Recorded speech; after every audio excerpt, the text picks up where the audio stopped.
Plenitude. Produção Seja Barra. Plenitude. Olá, queridos amigos, nossos espectadores. Como é bom estar com você, Joana de Ângeles, entrando em plenitude novamente para uma semana radiante.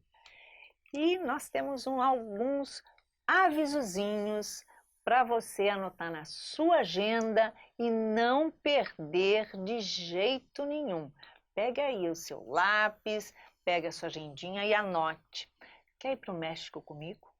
Estou te fazendo um convite direto, olha só. Vamos? Do dia 2 ao dia 12 de outubro. Vai ser maravilhoso, porque vai ser uma viagem com cunho espiritual. Então nós vamos fazer ali os passos, os caminhos de Juana Inés de la Cruz, que foi assim uma mulher muito à frente do seu tempo, mas muito à frente mesmo. Aliás, é uma das vidas da nossa mentora Joana de Ângeles. E quando a gente fala que ela foi muito à frente do seu tempo, sem dúvida nenhuma, porque na época nós sabemos que a mulher, além de não ter alma, também não podia estudar. Não podia aprender a ler, escrever, não podia nada disso. E ela, já espertinha desde pequena, com 4 anos, chega para o papai e diz assim: pai, eu quero ir para a escola. E o pai diz que não pode, porque ela era uma mulher. Mas ela não teve dúvidas. Foi lá, ó, cortou todo o seu cabelo, muito curtinho, se vestiu de menino e chegou para o pai e falou: pai, agora eu posso ir para a escola. E foi. Mais de 4.000 livros estudados. Então, nós vamos fazer esse roteiro na casa onde ela nasceu, que foi numa fazenda. Nós vamos até lá ver. Vamos também nos 2 conventos onde ela viveu. Qual convento ela viveu primeiro, depois, como é que foi, o que rolou ali. Nós vamos fazer toda a trajetória dela, que foi muito marcante. Aliás, respeitada até hoje no México como uma grande mulher. Foi e é símbolo numa nota, né? Num dinheiro do país. Então, olha só que bacana, difícil uma mulher conquistar isso, né? Na época dela. Então, é isso aí. E para completar, além de ir às ruínas, a gente poder ver Irmão Sol, Irmão Lua, o que significa, enfim, tudo isso a gente vai aproveitar. O 9º Congresso Espírita Mundial vai ser maravilhoso. E claro, nosso cofundador do Seja Barra, nosso amigo do coração, vai estar lá conosco. E lembrando que há uma possibilidade dele fazer um desses passeios conosco. Então, se você quiser, aproveite a oportunidade, somente através do Seja Barra, através da Consciência Editora e Eventos, que é um trabalho que nós desenvolvemos com o objetivo de arrecadar fundos para a construção do educandário Joana de Ângeles, para retirar as crianças das comunidades que nós assistimos, desde 6, 7 anos, que são utilizadas já pela pedofilia, são viciadas em drogas e após isso prostituídas. Ensinam elas a se prostituírem com essa idade. Então, nós vamos retirar para que elas tenham período integral de estudo, línguas, artes, tudo, e possa se formar. Então, você adquirindo essa passagem conosco, você vai poder com certeza dizer: eu faço parte, eu tenho um tijolinho nessa obra. Então, olha, você pode adquirir aqui pelo Seja, pela Consciência Editora Eventos, nos telefones 2148-0674 ou 999-353589. 21480674 ou 999-353589 com a Priscila, tá? E também a livraria Joana de Ângeles, ali do Catete, com Iracema e Tupinambá, que estão aqui, ó, juntinhos conosco nessa parceria, pelos telefones 2265-2065 ou 99641-8574. Então aproveite, acesse o nosso site evento.conscienciaeditora.com, ok? E hoje tem surpresa no pedaço, com certeza. Estamos aqui com o nosso convidado muito querido, muito especial, amigo do coração, que é um grande cineasta, produtor, roteirista, diretor. Ele faz um pouquinho de tudo, uma pessoa extremamente experiente, cativante e que vem falar pra gente sobre Kardec, o filme. Quem a gente está falando? O amigo querido Wagner Assis. Tudo bem, Wagner? Seja bem-vindo ao nosso programa. Muito bem-vindo, obrigado. Estou aqui impressionado com a viagem, né? Com a excursão lá para o México. Parabéns, lindo, lindo, olha, lindo. Você pode ir com a gente. Na verdade eu estava querendo me convidar e dizer vou junto, né? Mas a gente acaba não conseguindo entender ainda as agendas. Mas é um convite que vai ficar guardado aqui comigo, viu? Parabéns. Com certeza, tem que fazer né, esse movimento. Muito bonito, né? muito bonito mesmo. Muito bom. E as pessoas podem comprar pelo cartão de crédito, parcelar até a data da viagem. Quer dizer, tem várias formas. Sem contar que o México não deixa de ser uma viagem bacana em geral, Nossa, né? Ainda mais guiado dessa forma, né? Ai, vai ser muito bom. Boa ideia, viu? Bacana. Estamos aí com o apoio do Divaldo e de todo o pessoal que abraça a nossa causa. Importante. Né? Importante pisar nos lugares onde essas pessoas viveram.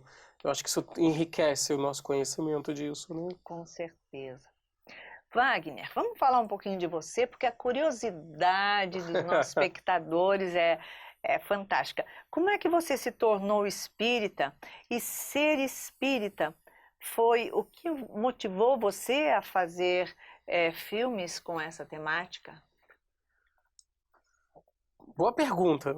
Quem fez essa pergunta é uma boa pergunta. Eu não consigo discernir um momento da vida em que eu passei a dizer eu sou espírita, porque na minha família a gente sempre conviveu com o mundo espiritual, sempre frequentei desde muita criança. Eu lembro de tomar passe muito cedo, porque eu lembro que eu tomava uns abraços assim, eu ganhava uns abraços estranhos de pessoas invisíveis.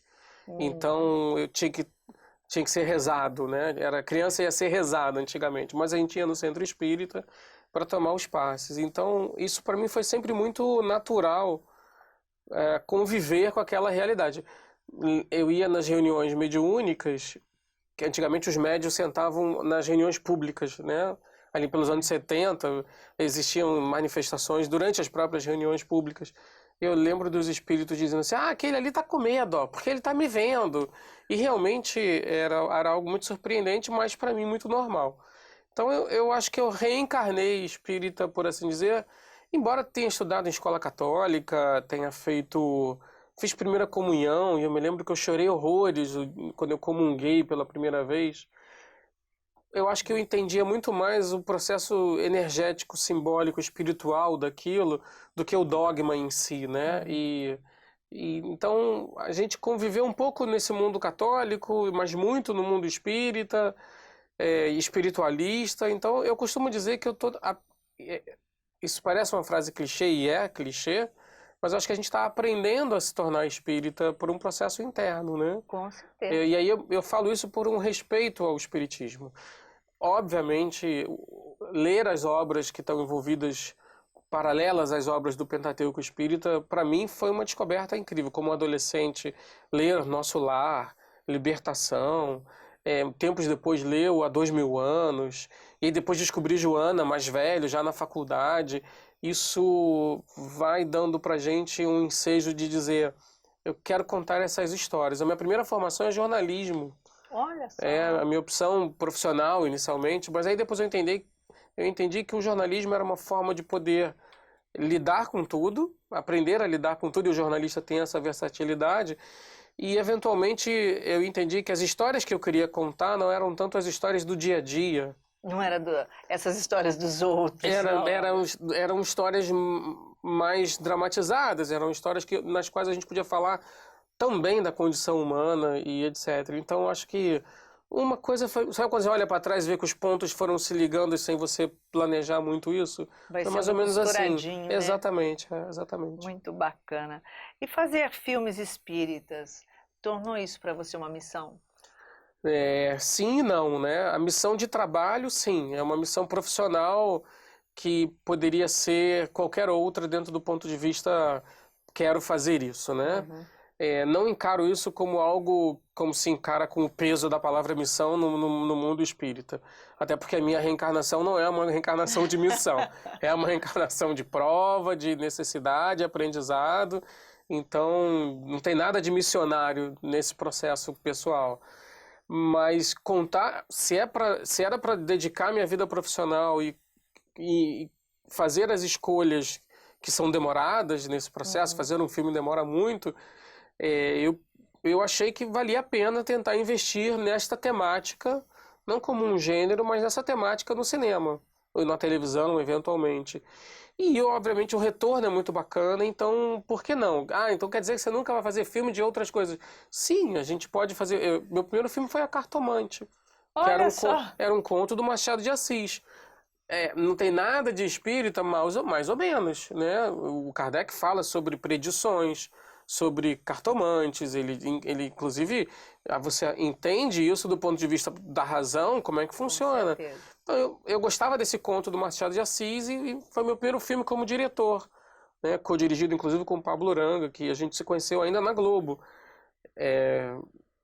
São escolhas, a gente vai respondendo por elas. Talvez tem outros filmes que a gente gostaria de falar. O problema é que esse ambiente, esse universo espírita, ele é muito vasto, né, Iracy? Muito. Você vê, e tão pouco explorado. Você pode fazer uma pesquisa no México, uma viagem de pesquisa, isso está dentro do que a gente entende do nosso universo espírita. É verdade. Né? Criar um educandário está absolutamente ligado com o universo espírita.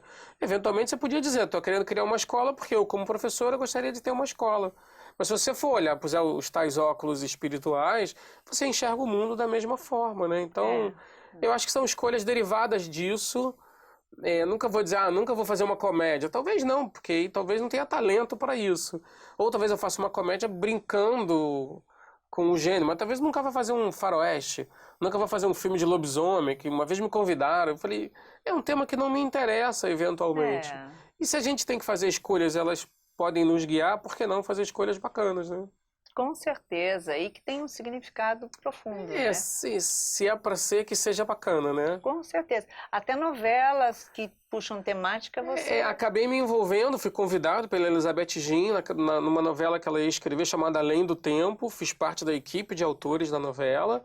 A Elizabeth Gin gosta dessa temática também no folhetim, né? E a novela é um grande folhetim. E a gente repetiu essa parceria agora em Espelho da Vida. Então a gente está falando do tema com diversificações, com diferenças, mas acho bacana falar desse tema. Eu tenho uma coisa que, particularmente, eu penso que a grande fronteira que deva ser explorada pelo ser humano não é talvez a fronteira das fossas abissais, ou talvez seja, mas é menos o espaço, mas talvez é a fronteira espiritual. Com certeza, que é o que tem sentido. Tudo bem que a gente vai descobrir vida em Marte, e aí tá lá no mundo, na pluralidade dos mundos habitados, né? E talvez essa fronteira também seja bacana, mas eu acho que a gente não podia jamais deixar de criar e desvendar todas as nuances da nossa fronteira espiritual. Essa é uma busca importante. Yogananda dizia isso, né? Não há outra busca válida na vida que não seja a busca espiritual. E, enfim, se você puder aplicar isso no seu trabalho, se você puder aplicar isso na sua vida, seja você um advogado, um arquiteto, um médico, não importa, né? O autoconhecimento, né? Porque se a gente pega o Evangelho segundo o Espiritismo, o que tem ali nada mais é que um estudo psicológico Absolutamente, mesmo. Está falando absolutamente. de você, do seu mergulho interior, Absolutamente. né? Então, quer dizer, nada mais é que uma receita de bolo. É. Para você Sim. conhecer o outro, conheça a si mesmo. Eu falo para as pessoas, gente, o espiritismo é uma ferramenta. Você vai usá-la se você quiser, mas é uma ferramenta incrível. Uma E filosofia aí, de vida. como ferramenta, ele vai te abastecer filosoficamente, vai te abastecer cientificamente, moralmente e, eventualmente, religiosamente, né? E vai te dar todas as respostas, né? E aí Essa você que vai onde você puder e quiser, ou merecer. Mas com aquele conhecimento você pode ir longe. Perfeitamente. Eu costumo dizer, desculpa, eu costumo dizer que eu gosto de acreditar, eu gosto da arte espírita, eu entendo a arte espírita. Porque a arte produzida dentro do centro espírita, a arte produzida do espírita para o espírita. E ela deve existir. Mas eu gosto talvez um pouco mais do espírita na arte. Porque aí eu entendo que você pode produzir arte para o mundo. E essa arte sem adjetivo, essa arte por si, ela é tão transformadora quanto. E se ela é produzida como um quadro por auxílio dos espíritos ou pela temática dos espíritos, como já o é de fato, e a gente aprendeu isso nos livros, no Mensageiras, o André Luiz explica isso muito bem, talvez seja um diferencial sutil, mas que funcione bastante.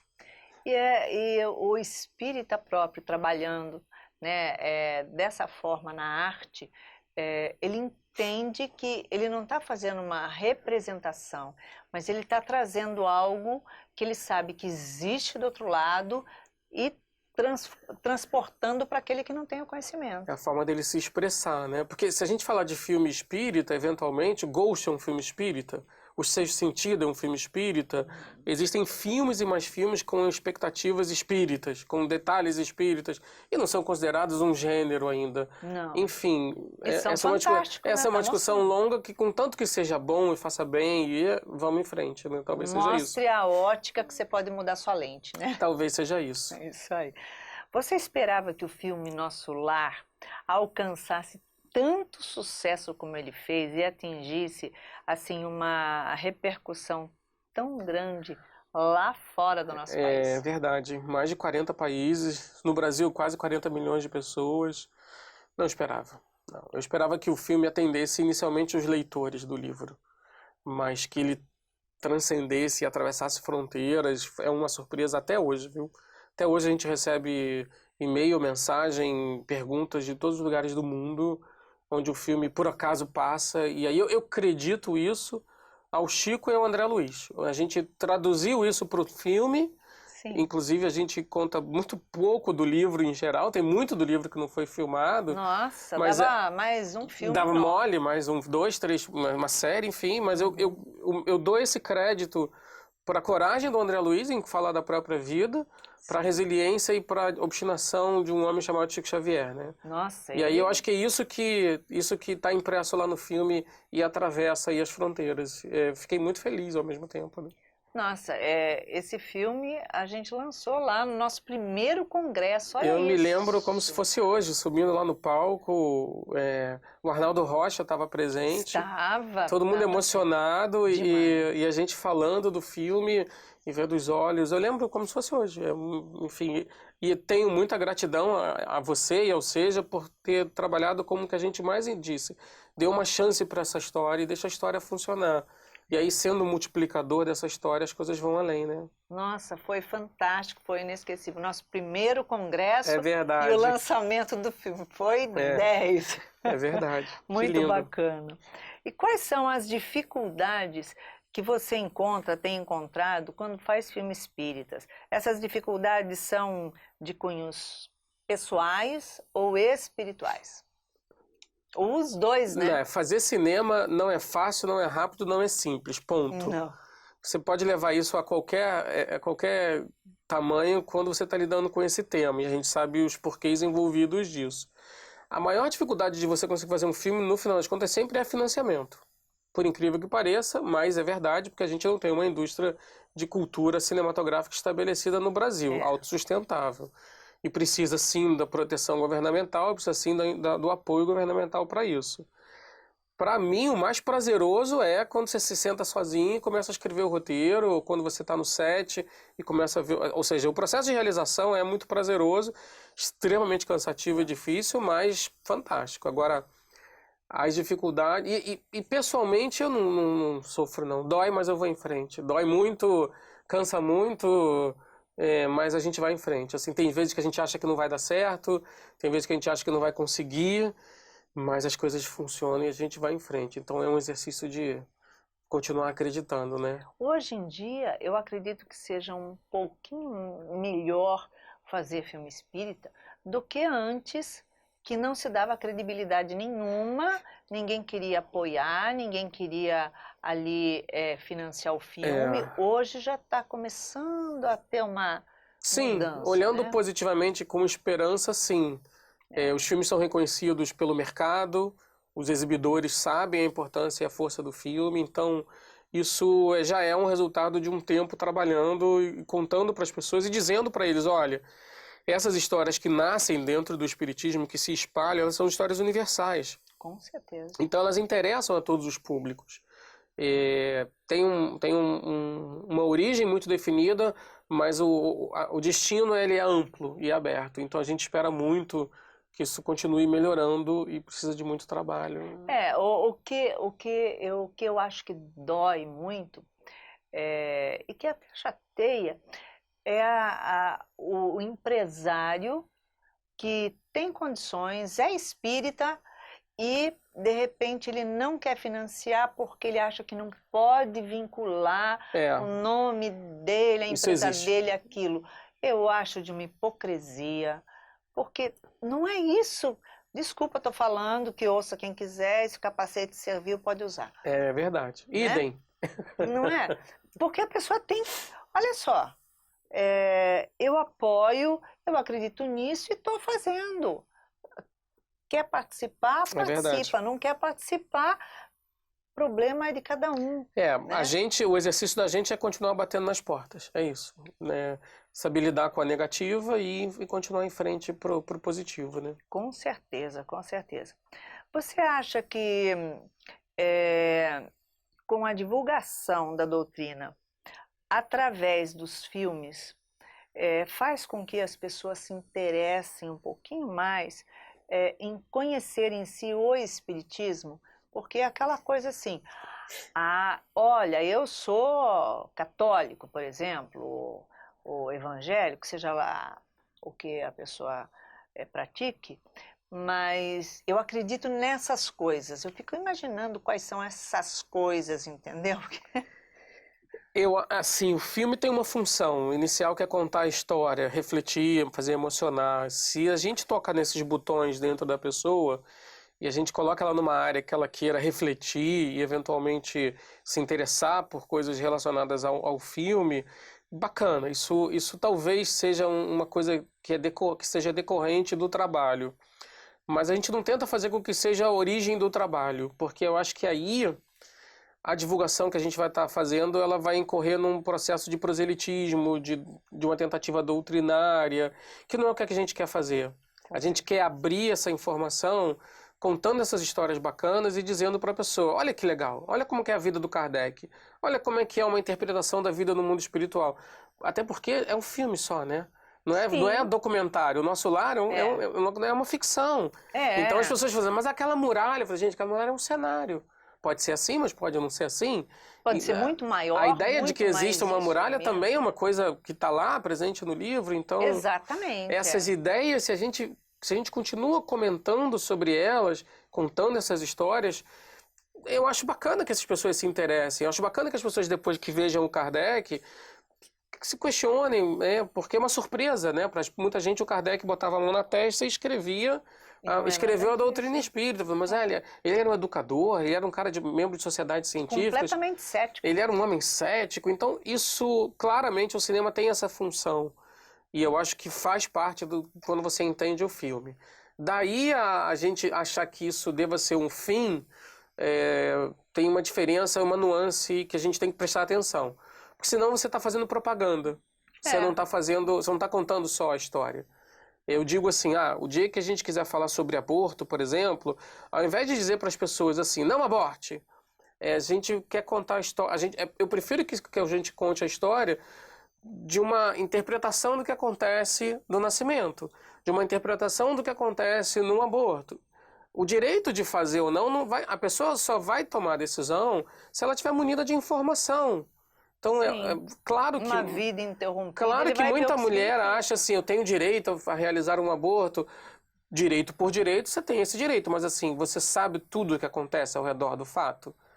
A gente vai tentar te contar uma história interpretando coisas que acontecem ao redor do fato. Ponto. Com certeza. E eu acho que o cinema tem muito isso, né? E é uma coisa que vem despertar, né?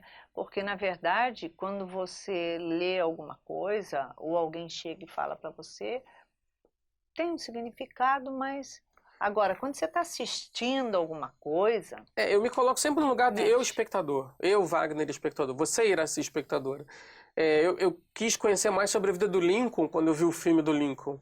Eu quis conhecer mais sobre Mozart quando eu vi o filme Amadeus. Então, tem assuntos que nos interessam, tem outros que não me interessam. Então, o cinema está ali para contar boas histórias, é por isso que a gente vai ao cinema. E essas boas histórias, elas fazem um trabalho de trazer as pessoas para os seus universos diferente. E é bacana a gente respeitar isso e deixar que as pessoas lidem com isso de uma maneira bacana. Por que você se interessou em fazer o filme que contasse a história de Kardec? Você poderia fazer um documentário. É verdade. Mas... Foi um convite daqueles que você não pode dizer não. O Marcel Sotomayor, o escritor, que ele estava trabalhando num projeto que eu não sabia qual era, e ele me convidou para tomar um café em São Paulo e falou, estou escrevendo a biografia do Kardec. Eu falei, mais uma? Ele falou assim, eu tinha que contar do meu jeito, um olhar jornalístico, para o homem, para os fatos... E porque eu tive que ler tanto Kardec para entender o Chico, que foi a outra biografia que ele escreveu, que eu achei que valia a pena escrever sobre Kardec. Falei, que bacana, o que eu posso te ajudar? Falei assim, queria que você lesse os originais. Falei, leio. Eu li um original, 2 originais, e aí ele terminou o livro e falou assim, agora me encontrou novamente, falou assim, agora eu tenho uma coisa para te propor, levar essa história para o cinema. E eu não estava preparado. Eu falei, caramba... Incrível eu nunca ter pensado que valeria a pena levar... Incrível não, absolutamente normal. Mas eu estava na vibração de fazer o Nosso Lar 2. Tinha um projeto lá sobre os índigos, que culminou na Menina Índigo, que a gente conversou sobre isso já. E aí eu falei, Marcel, é óbvio que eu quero. Jamais iria pensar que não. E aí me vi levar numa torrente de trabalho para entender como é que a gente contaria a história do professor Rivaio nos cinemas. Mas acho que nasce um pouco com ele, essa proposta. A gente, concomitante à Conspiração Filmes, anunciou que queria filmar o Kardec, do nada. E aí eu leio no jornal, a Conspiração quer filmar o Kardec.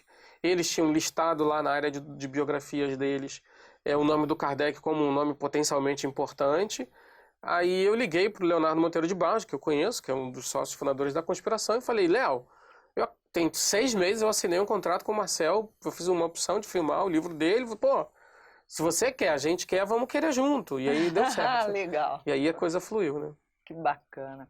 O processo de elaboração de um roteiro requer grande pesquisa, sem dúvida nenhuma.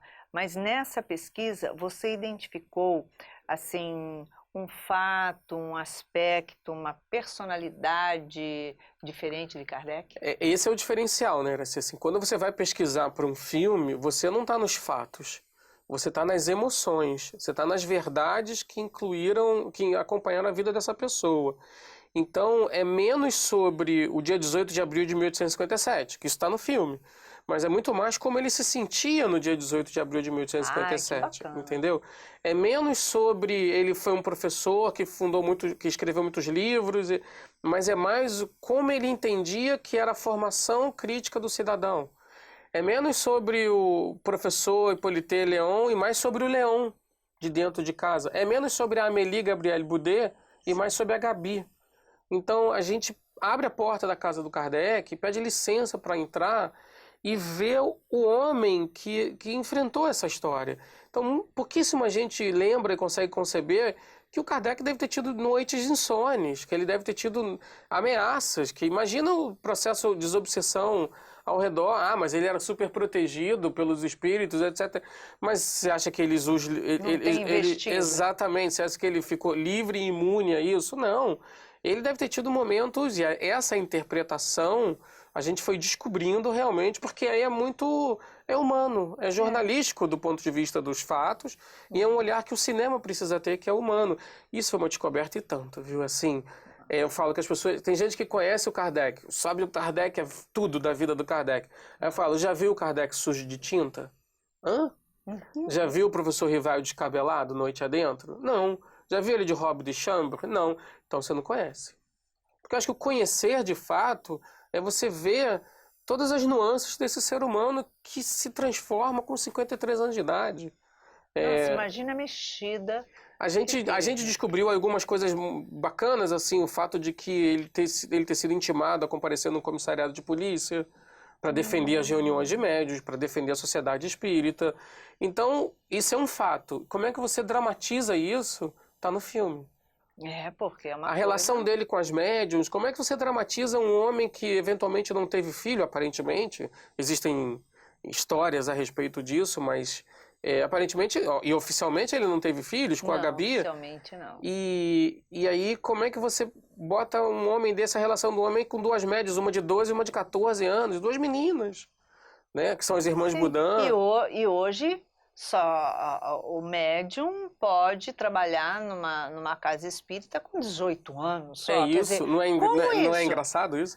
Então a gente ao mergulhar na vida dessas pessoas, ao vê-los de uma forma real, tomando sopa, insônia, tossindo, tem um momento em que o Kardec está doente. Claro, ele fica doente.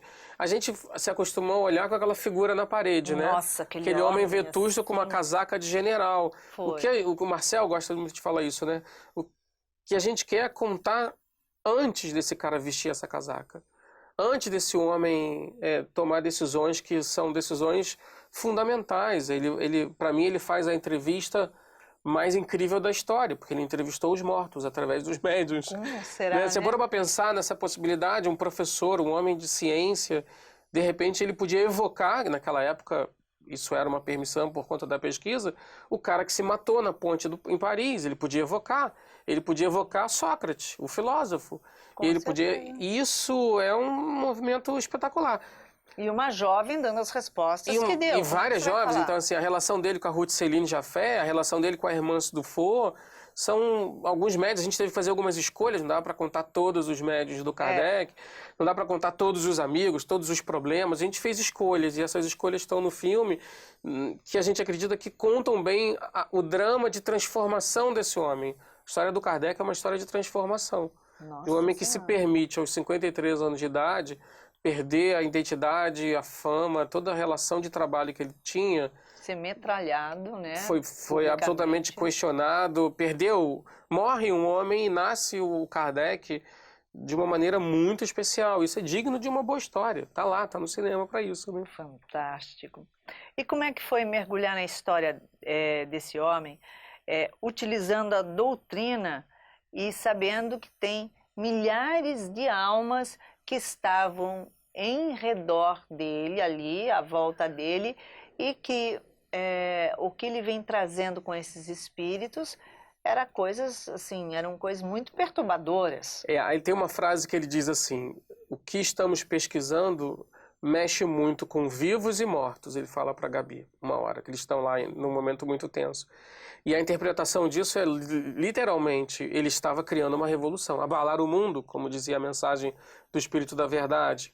Então a gente tentou entender, o invisível está presente no filme, de uma maneira muito poderosa, bacana, e a gente não mostra. Ou seja, a gente está diretamente ligado pelos olhos e pelo pensamento daquele personagem principal, daquele homem, junto com aquela mulher incrível. Porque eu acho que a história ainda não tinha prestado uma homenagem e a deferência correta de Amélie Gabrielle. A gente tenta no filme fazer isso, uma interpretação espetacular da Sandra Corvelloni, junto com o Leonardo Medeiros, que é quem faz o Kardec. Então eles trouxeram uma intimidade para dentro do espectador, para dentro do filme, para dentro da história, que foi lindo de ver ser construída. Isso a gente foi criando isso nos ensaios, e eles, como grandes atores que são, eles foram trazendo uma relação muito bonita. A gente está vivendo em Paris, em 1850, uma época de uma Paris de miseráveis, uma Paris de ruas pequenas, sujas. Não é a Paris de hoje, né? Que é um outro desafio de produção absurdo. Filmar em Paris e depois ter que construir essa Paris de Você época, né? foi filmar lá em Paris? Nós filmamos em Paris, nós passamos uma semana lá filmando, com uma Paris de 4 milhões de turistas, em que era quase impossível bloquear as ruas, em que os franceses, irritadíssimos, talvez com razão ou não, enfim, mas eles furavam os bloqueios para seguir o seu caminho, né? Tem gente bloqueando com aquela educação francesa. Essa educação francesa, eventualmente, era a educação das pessoas do século XIX. A gente tem que se fazer filme de época é um exercício de transporte muito grande, porque é fácil olhar a época do presente, né? Você olha para trás e fala assim, isso aqui era errado, isso aqui era certo, mas volta lá e tira todo aquele arcabouço de sociedade que você hoje conhece, por olhar de fora, e mergulha naquele mundo dificílimo. Nossa Senhora. Então foi muito gratificante, era assim, a gente respirou Kardec durante 24 horas por dia, durante mais de um ano, e o resultado está nas telas. Espero que as pessoas gostem, né? Vai ser maravilhoso. Eu estou aqui, ó, palpitando para assistir. E já está convidada, viu? Já convidei para a pré-estreia. Que delícia. A opinião de muitas pessoas é muito importante nesse momento. Com pessoas certeza. que possam compartilhar as suas opiniões com outras tantas. Isso é importante para a gente. Com certeza. A gente vai ver lá de primeira mão e vai sair assim contando tudo. Você sente que indiretamente também, além dele ser auxiliado por milhares de almas ali, dentro dessa codificação que ele fez, tinha de alguma forma isso ainda dentro dele? Um crer?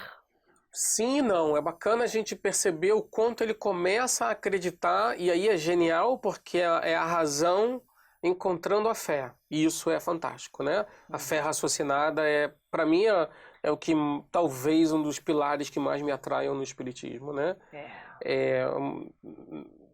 Mas a gente olhou muito, talvez assim, dos espíritos que a gente cita, a gente tinha que escolher, né? Então eu falei, é melhor ficar com o espírito da verdade, né? Então a gente mostra que esse espírito estava acompanhando o trabalho dele, porque aí tem uma conotação maior, a verdade para um homem de ciência. Eles faziam aquilo pela verdade, por esse espírito, pelo simbolismo da verdade. Então era bacana ver o quanto ele estava lidando com os espíritos e com aquela coisa tipo, precisamos rejeitar as fraudes, precisamos rejeitar os enganadores, melhor rejeitar 9 verdades a aceitar uma mentira. E isso também norteou muito o trabalho do personagem, para que tudo fosse pautado com razão, com bom senso. Era o bom senso encarnado, enfim, né? Sim. E isso, acho que de alguma maneira ajudou muito a gente a construir o drama desse personagem. Porque você imagina que era, assim, o show, né? Dos grandes salões, exatamente, dos lugares mais sofisticados. Nós filmamos teatros, salões, eles estão todos no filme. Ele entra num salão que as pessoas estão fazendo brincadeira das mesas, ele se recusa a ficar. Ele trabalha como contador nos fundos de um teatro e a gente entendeu, eu pensando, isso talvez seja uma licença, mas é uma doce licença. Se você não acredita naquilo, eu tenho que desvendar o mistério da mesa. Porque foi o único que chegou e falou, peraí, uma mesa não tem inteligência, opa! Eu rasgo meus diplomas, né? Se ela tiver... Exatamente. E ele falou assim, não, peraí. Então isso tudo tá no filme. Não tem inteligência, mas o que... Vamos ver de onde vem isso, exatamente. né? Investigar o fenômeno de uma maneira bacana, talvez, tenha sido um dos inúmeros grandes méritos dele, né? Fala um pouquinho do elenco. Como é que você escolheu esse elenco? Leonardo Medeiros faz o Kardec. Ele veio fazer uma reunião com a gente... E ele estava gripado, cansado, barbudo, mas é um cara extremamente talentoso, dócil. Tem mais ou menos a mesma idade do personagem. E aí a gente interrompeu a leitura no meio, não estava dando, estava cansativo, era uma leitura fria, né? Uhum. E aí eu falei, Léo, vamos tentar? Vamos contar a história desse professor? Vamos comigo? Ele falou assim, pô, eu quero. Eu quero, inclusive, porque eu estou muito feliz e vou ligar para uma pessoa que vai gostar muito dessa informação. Quem? Minha mãe. Eu falei, sua mãe? Minha mãe mora em Sacramento. Aí eu, plim, Sacramento? Terra do Dr. Eurípides de Barçanufo. Falei, pois é, eu não queria dizer nada, porque eu não queria que isso fosse uma informação anterior, e que bom que ele não disse nada, mas eu sou sobrinho neto do Eurípides de Barçanufo. Olha, literalmente. Que bacana, que bacana. Eu falei, tá escalado, né, doutor Eurípides? Vou eu dizer alguma coisa? Tá na lista, não tem como. É meio mágico, mas assim, os atores encontram os personagens. A Sandra Corvellone faz a Amélie Gabrielle. É incrível a relação dela com o Léo fora da tela, como amigos, como profissionais que se respeitam e o quanto eles construíram para dentro da tela isso.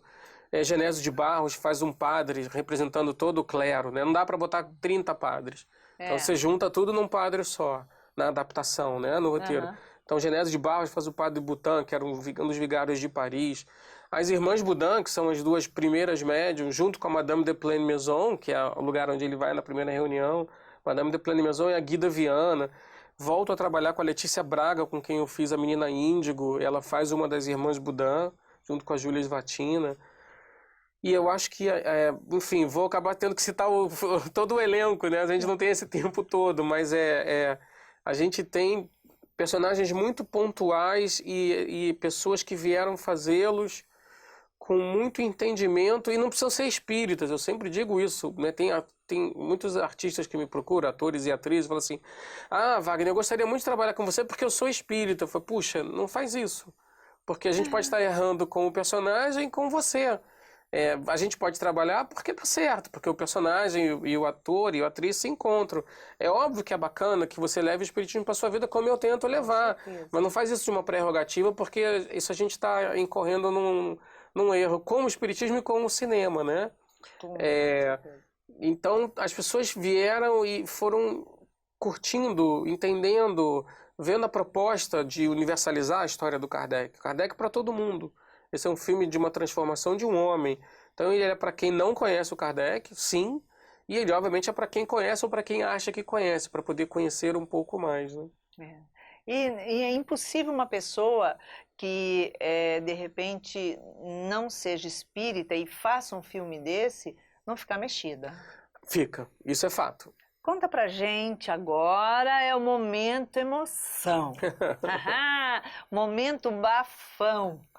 Conta pra gente um pouquinho das fofocas espirituais que aconteceram assim lá atrás, no set de filmagem, e alguns fenômenos específicos, porque filme espírita, impossível não acontecer algumas coisas. A gente sabe que acontece. Não, a gente teve assim, a gente achou uma oração presa numa caixa de luz na locação. Essa oração, ela estava presa na parede da caixa de luz, ela não tinha assinatura nem nada, era uma oração escrita a lápis, um pouco amarelada, e a gente não tinha nem decidido se a gente ia filmar ali a casa do Kardec, era uma oração agradecendo pelo trabalho e pedindo para que todos pudessem transformar energias saturadas em energias positivas e tal. Olha! E a gente passou a usar essa oração todos os dias, alguém da equipe se voluntariava e fazia essa oração. Impressionante, né? Mas foi fato e aconteceu. Em Paris a gente... no início eu estava muito nervoso, fui fazer uma meditação, uma oração para acalmar, e assim, aí você sente a força que está envolvendo o trabalho, né? Eu ouvi um hino, era um hino ao amor e à verdade, mas era cantado em francês, e eu não conseguia, mas era um hino de muitas vozes, assim, bonito, né? E no final teve uma psicografia, assim, a equipe recebeu uma psicografia, que aí eu me comprometi com a equipe, com todas as pessoas, perdão, não posso contar todas as fofocas, mas a gente vai contar já já, porque, na verdade, é um conteúdo muito normal de uma psicografia da espiritualidade, agradecendo as pessoas pelo trabalho, incentivando as pessoas, enfim, uma daquelas belas psicografias de mentores trabalhando, a gente distribuiu para toda a equipe, e aí a gente se prometeu não liberar isso antes do filme, para que isso não fosse um fato diferencial para o filme, deixar que o filme seguisse o seu caminho, e depois a gente compartilharia o texto da psicografia, chama A Caravana. Não tem nenhum mistério, mas é a caravana de amor, pelo amor e pela verdade, né? E bonita a psicografia. Pra gente super normal que a espiritualidade desse um recado, para as pessoas que não tinham nenhum entendimento, não acreditavam nada, foi claramente um ensejo, um alento bonito, e os espíritos muito corretos, assim, muito bacanas, A espiritualidade ajuda quem está trabalhando, gente. Com Isso certeza. não tem nenhum privilégio nesse processo. né? Eles até falaram, olha, era uma missiva inesperada que eles estavam trazendo, mas porque tinha muita gente esperando isso. E eu nem sabia. Olha. E aí depois as pessoas me contaram, poxa, queria muito uma mensagem e queria saber do meu pai, queria saber da minha mãe. Provavelmente tinha um entorno, como tem em todo o A trabalho, né? expectativa A gente de sabe, os uma... espíritos nos influenciam muito mais do que imaginamos, muitas vezes eles vos dirigem, né? É. Nesse caso, eles não nos dirigem porque a gente tem que estar responsável pelos nossos atos, Uhum. no erro e no acerto. Então, diga, quem dirigiu? Não, a gente que dirige, a gente que escreve, a gente que faz os erros e os acertos. Enfim, e o resto segue adiante, né? Tem que ter uma parceria. Mas foi muito nisso bonito, aí. foi um ambiente muito bonito. Eu colocava música clássica todos os dias, enfim, tentava criar um ambiente bacana para as pessoas. Muito bom. Você vê coincidência em protagonistas que interpretam Allan Kardec, que vêm com essa, né? E ser perante Eurípides Barçanufo, essa confluência, essa... Nunca tinha pensado nisso. Não. Você quer dizer se a gente viu alguma relação entre um e o outro? Isso, o que você acha de ter acontecido essa coincidência? É, Porque, olha só, Joana de Ângeles diz assim, que a coincidência, ela existe mesmo, né? O que não existe é o acaso. Mas a coincidência é a mão de Deus Sim. sobre nossas cabeças, com tudo programado para dar certo no momento É. correto e na hora ideal. Entendi. Eu acho que nesse sentido, provavelmente o espírito de Eurípides de Barçanufo, e a gente fala isso humildemente, também deva ter se dedicado a ajudar a contar a história do codificador. Então, se tinha um sobrinho neto dele, que era um grande ator e um grande profissional, foi trazido até nós. Então, eu imagino, por exemplo, e aí, sou eu imaginando, que espíritos como Camille Flammarion, Gabriel Delane, Leon Denis, Joana, Emmanuel, Chico, André Luiz, todos esses espíritos, Humberto de Campos, tantos espíritos que Sim. trabalham pelo espiritismo, que trabalham pela divulgação da doutrina, vivendo a doutrina, né, exemplificando pela doutrina e não dizendo você tem que ser assim, assado, ensopado, né? É. Eu acho que existe uma sinergia de interesses e a gente contar a história do Kardec, do professor Rivaio de uma forma humana, desmistificando ele, tirando o mito e trazendo o mito para dentro das pessoas, para dentro do ser humano, faz com que a gente perceba que Kardec vive sim desta forma. É assim que a gente acredita que Kardec viva e a gente espera que o resultado, no dia 16 de maio, o filme na tela, a gente pedindo para as pessoas lotarem os cinemas, já tem venda para grupo, já tem venda individual, tudo online no Kardec Filme, na Sony, nos ingresso.com da vida. A gente espera que no primeiro fim de semana o filme esteja lotado, esse discurso já virou uma ladainha, mas é fato, e que as pessoas entendam a força de uma história como essa, né? Com certeza. E vamos jogar uma poeirinha aqui assim, aquela poeirinha astral no clima. E, de repente, se Eurípides podia ter sido inúmeros artistas, inúmeros atores, mas se alguém que é parente de Eurípides, né, que vem da raiz ali presente, vá saber, não? Vai saber. Vá saber se ele não quis dizer, olha só, eu tô aqui, tô presente, vou colaborar. Vá saber. Então, tá aí a poeirinha no vento, tá? E como nós fizemos no primeiro filme que veio dessa obra do nosso lar, nós lotamos várias salas aqui.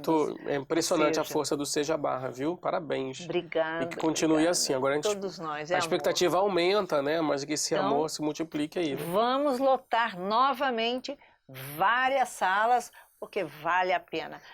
Meu querido, chegamos ao final do nosso programa, mas apesar de estar no final do programa, nós vamos fazer o seguinte, deixar um convite bem especial e todo mundo com a canetinha na mão, marcando a data de Dia 16 de maio, nos cinemas de todo o Brasil, Allan Kardec. Kardec, né, o filme. A gente convida todos vocês para darem uma chance para essa história. Professor Rivaio, Amélie Gabriele, eles vivem uma história muito emocionante. Não deixa para ir depois, não. Vai no primeiro fim de semana. e mostra para o Brasil inteiro a força desse homem. Exatamente. E você que não é espírita, aproveite, acompanhe, vá ver por mera curiosidade. É isso aí, é uma oportunidade de conhecer, né? Leve quem não é junto. E agradeço a você mais uma vez a oportunidade, viu? O espaço, Iraci. Imagina, não tem que Obrigado. agradecer nada. Estamos juntos nessa luta. Wagner, Obrigado. Obrigada pelo Eu que carinho agradeço. de estar Obrigado. mais uma vez Muito nos nossos obrigado, querida. estúdios. E chegamos ao final de mais um Plenitude. E deixamos aqui para você aquela mensagem de carinho, de amor. Que você tenha uma semana maravilhosa, iluminada, cheia de muito, muito, muito amor. E para isso nós deixamos beijinho cor-de-rosa. Plenitude. Produção Seja Barra. Plenitude.